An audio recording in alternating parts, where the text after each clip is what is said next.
What closed the show was Jon Moxley making history, becoming the first ever 3-time AEW World Champion, beating Bryan Danielson for a second time this year, winning the Tournament of Champions. Watching throughout this whole thing up in a press box or in a skybox was MJF, and the cameras kept going back and forth between the match and MJF, and they had some really good shots with him in the background looking down. I thought the match was really good, but I really loved the whole storyline focusing on MJF to make people think, you know what? He might wait till this match is over and he cashes in. Yeah. Is he going to cash in? Is he not? And obviously we find out that he didn't, but obviously a little something to keep you watching throughout the end of the show, and actually had a little cliffhanger at the end where Regal looked like he was going to congratulate Moxley on the win, but Danielson looked like he was ripping the belt out of Regal's hands, and then they closed the show. It went to black. It messed it up, yeah.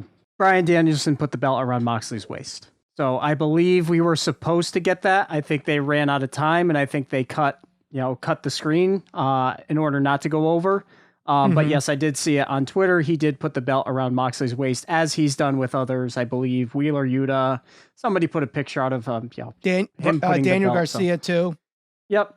So that did happen. Let me say this. Aside from this match, but somebody who's involved in this whole quarrel here, MJF is last night, in my mind, had one of his better promos that he's caught in a very, very long. He's always good, but last night he was on another level, because I think last night we got the first glimpse of how he can make his whole persona work as a face.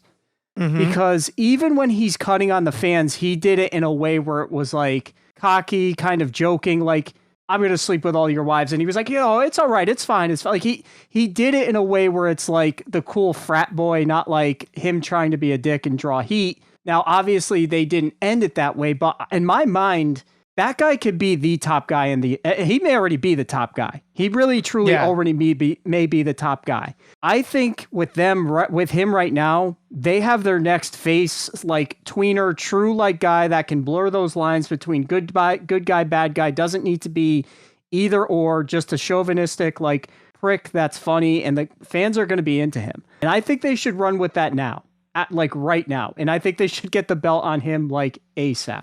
How much of that, though, is the fact that it's in Queens and not somewhere outside of New York? Does he get that same reaction if the show is in Kansas City, Missouri? Does he get that same reaction if it's in Jacksonville, Florida? I think he's gotten that reaction in my mind ever since he's come back. Ever since he returned at All Out, he got a reaction everywhere he's gone.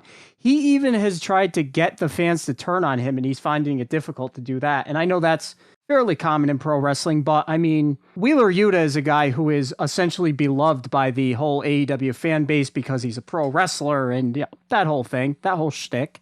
And that's okay. But MJF just absolutely torched him last night, and the fans were booing, at least a good portion of them were booing Wheeler Yuta for trying at least to hold his own. So unfortunately, they showed the weakness of Wheeler Yuta, because going up against possibly the best talker, not just in AEW, but all of pro wrestling last night. So, I mean, that did not put a lot of shine on a guy that a lot of AEW fans love heading into last night. But it's hard to go against the MJF train right now, or whatever he calls it now.